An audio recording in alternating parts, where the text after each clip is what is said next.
Apparently I'm standing by. This is the first time that I have tried to actually um, connect from home on my YouTube channel using a third-party software. And yeah, I can't even tell if I'm live. It is so much easier with my eCam. Oh, it looks like we actually do have a few people that are connected. Yay! I am an immigration lawyer. I am definitely not a tech guy. So Lo Simpson and Gina says, hi, Mark. Hey, guys. So I'm at home, just chilling out. Hey, Ralph's got me connected too. And Marlon, this is actually quite hilarious. So at my office, I have this eCam software, and obviously the audio is pretty junky as well here at home. But in my office, it's all decked out. eCam Live is super easy to use. So I realized, oh, it's day 3 of my no iPhone fast for 10 days, and I need to check in and just let people know how it's going. And so I thought I'd just connect to YouTube and click live stream, and it would be able to speak to my computer. Well, obviously that's not the case. So then even the completely, well, I shouldn't say I'm not tech savvy. I'm a beginner tech savvyist, if you can call it that. And so I went to YouTube, and then it gave me a link to this other product, OBS, that was some open source free. And anyways, I don't know what how's the video resolution? Like, can you guys even see me? My Mac at home is not nearly as good as the one in my office. And the upload speed here is like 15 megabytes maybe, which doesn't even compare to the 100 megabytes in my office. So just, guys, let me know in the comment section. And this is kind of like a little bit of a test. Someone who's watching this as a recording is going to think I'm crazy, but this is my maiden voyage into actually streaming from home on YouTube through multiple softwares. Anyway, so let me know how the video is, Lo Simpson or Marlon or Ralph. It's okay. All right, good. Okay, thanks, guys. So without further ado, now that I know that you guys can actually hear me, even though it sounds like, well, the audio isn't as good, today I thought would be super easy because it's Saturday. And after all, how easy is it to kind of disconnect on a Saturday? Well, it should be pretty easy, right? Who needs an iPhone on Saturday, right? Who needs to have that connection? Well, it was all good. I started off, it was a great day. I got up early and decided to go for a nice walk in the early mornings down at the Alexander Wilderness Park again, my newfound place for solitude, and there's no one down there. So I got up at 6:30 I got up. I always read my scriptures, say my prayers in the morning, get organized, and then I went out, and when I was down there, I thought to myself, wow, I should just check in with everybody and share what I'm experiencing here. Yeah, I know it's a bit dark because it's just dark here in my house. Marlon says it's good but a bit dark. So yeah, the light here just doesn't work because it's nighttime, and you can see my face gets all washed out with this light. But anyways, so I went down to this park by the river, and I thought, well, I should just do a little live video. And then I realized I don't have my phone. And so that's one thing that I don't have the ability to do. I was going to take some pictures, and there were some beautiful things, and I didn't have my phone. So the first thing that I realized is, without my phone, I can't take pictures. And then, okay, it was what it was. So I came back home, and then when I got home, my wife had some things that she wanted me to do. One of them was to fix my son's rack in his closet. And I don't know if you guys have ever had this experience, but the builder of our house just put the rack right into the drywall and didn't really anchor it very well.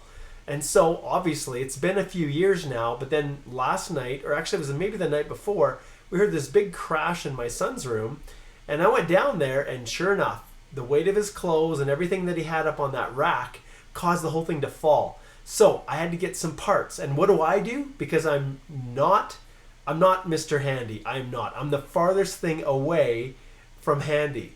And so, so what I usually do is I'll take a picture with, you guessed it, my iPhone, and then I'll just take it to the hardware store and I'll say, I need one of these. Well, unfortunately, it didn't work out that way. And I don't think I actually have it here. And I was committed. So I said, all right, I need to figure this out. So I had my son, I took the iPhone that he uses, and he took a picture for me, and then we printed it out on our printer. And after about 10 minutes, finally the picture came out. And I wish I had it here. I think I must have thrown it away. But of course, it was all black in the background, and then this small little picture. So I wasted so much ink filling up a whole 8.5 by 11 sheet of paper just to get a picture of this piece of hardware that I needed to re-put my son's shelf back up. And so, no picture is no ability to take pictures and to share digital images was the one thing that I missed the most from my iPhone today. Aside from that, I managed to do just fine. I got a ton accomplished, and overall, it was a pretty good day. But the reality is, I missed that feature. And you just don't appreciate how many things that you just snap little quick pictures of to help you remember them. So, at any rate, that's kind of what today was today. But day 3, I survived. Day 4 tomorrow, off to church. It'll be a good day tomorrow. And I have not taken my actual paper copy of my Bible to our New Testament class for the actual book for a long time, because I've got the whole scriptures on my phone, which is super easy to search and everything. So I'll let you know how it goes tomorrow, but today was pretty good. Well, Simpson says, you can't take a picture, but you can draw. Oh my goodness. If you only knew how bad I was at drawing, I would never be able to accurately represent what I'm trying to share. So... And it looks like Ralph says you have to go in the settings and set up 1080. Yeah, that's a good point. Marlon says bring your phone and just turn on the airplane mode. That's true, but I'm going hardcore, Marlon. I'm going hardcore. I have taken this phone and it is off and it is stashed away, and I'm going completely no iPhone. Now, like I said, I'm doing this one video, but no YouTube, no Twitter, no Facebook, nothing over the weekend. Just these vlogs, or whatever you want to call them. And then once I get back into the office from 8 to 5, I will be catching up with my Twitter, catching up with my Facebook, responding to questions, doing live videos, all those kinds of things.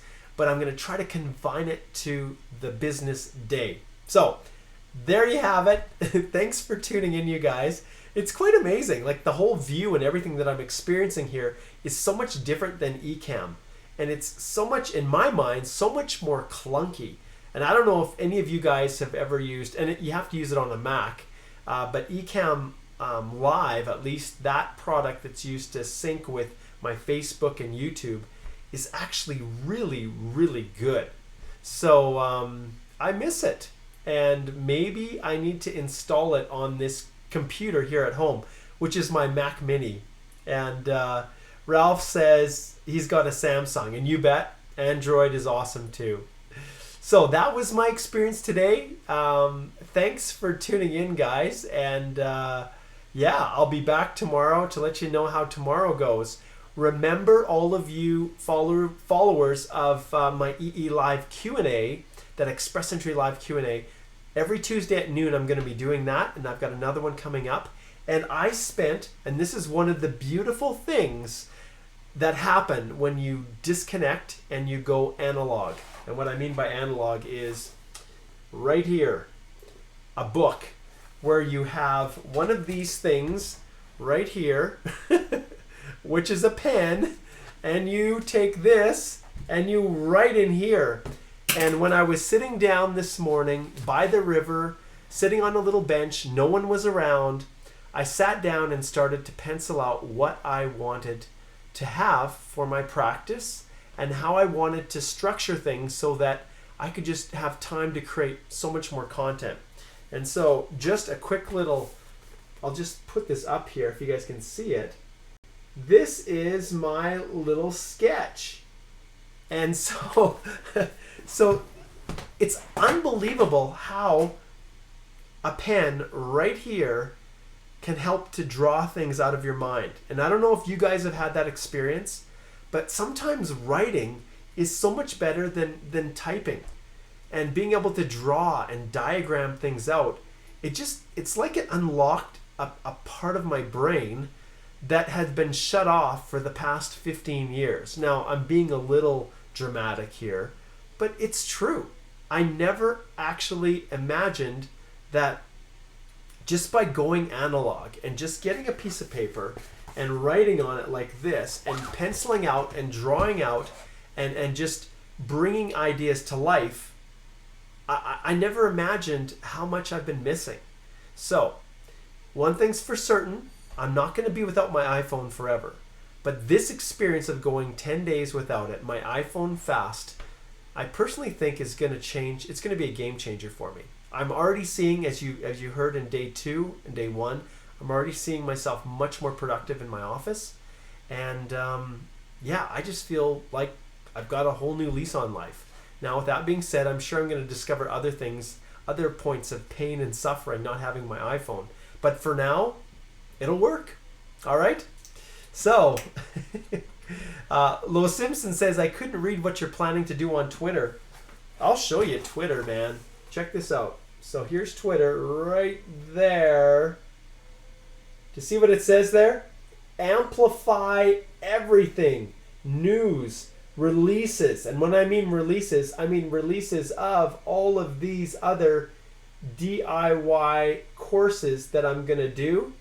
And you can see here, deep thoughts. So there you go, Lo Simpson. There you go. That's what I plan to do for Twitter.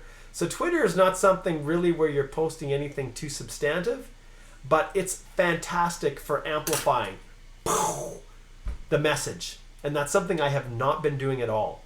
Everything is kind of buried in my Express Entry Law private Facebook group. Lots of content's buried there. Even YouTube. I don't pay anything to advertise or push out my YouTube. And maybe I should.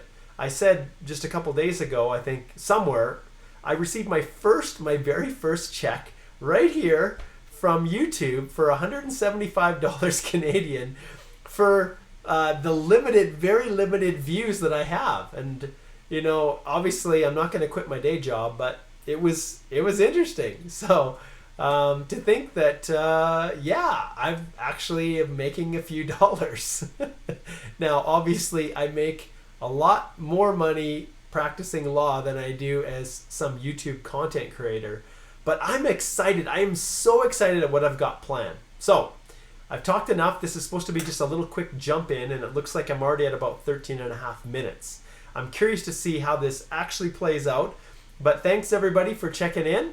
And I guess I will see you guys all tomorrow if I can figure out how to end this stream. There's the button. I found it. All right, guys. Mark Colthy, Canadian immigration lawyer, ex-immigration officer, and former high school teacher, signing off here in my first attempt at streaming live to YouTube through a non-eCam live software product. It's rough. It's a little dark out here. Well, it's dark tonight because it's 9:21 p.m.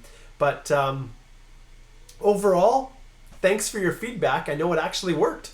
All right, take care, guys. See you tomorrow sometime. Bye.